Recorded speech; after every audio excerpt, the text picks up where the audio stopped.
Pergi dapur kau masak sore. Starfish. Gigit. Abang kasihkan je lah air. Assalamualaikum. Nama saya Syafi. Yang ini adik saya Fayat.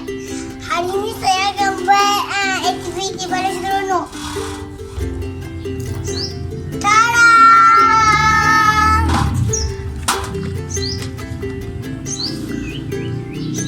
Okey. Sekarang kita ada magical Waterscape. Sekarang kita kena ambil air dulu. Okey, jom kita pergi ambil air. Oh, nak pakai kasih. Cakap. Nanti pergi balik.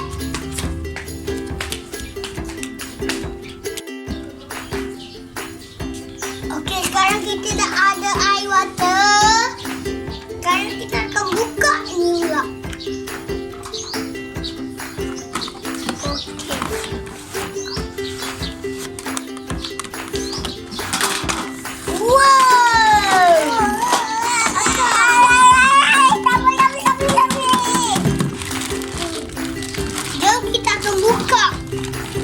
Ni. So, kita akan buka benda ni.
Kita bubur air kan. Sampai habis tau. Okey, dah habis. Sekarang kita buat serbuk ni pula. Kita buka lagi ni.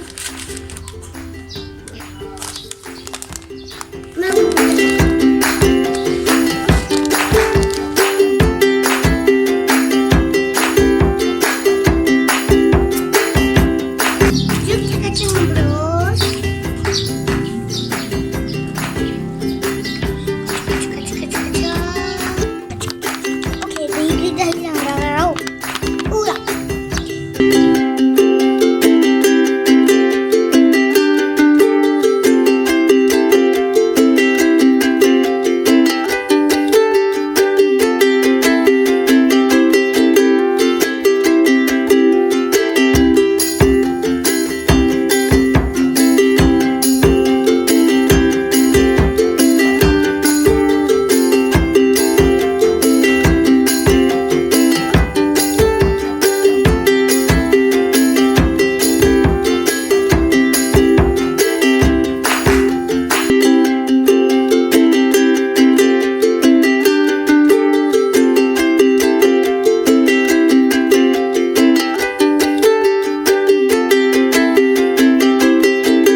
Lepas tu, bye-bye.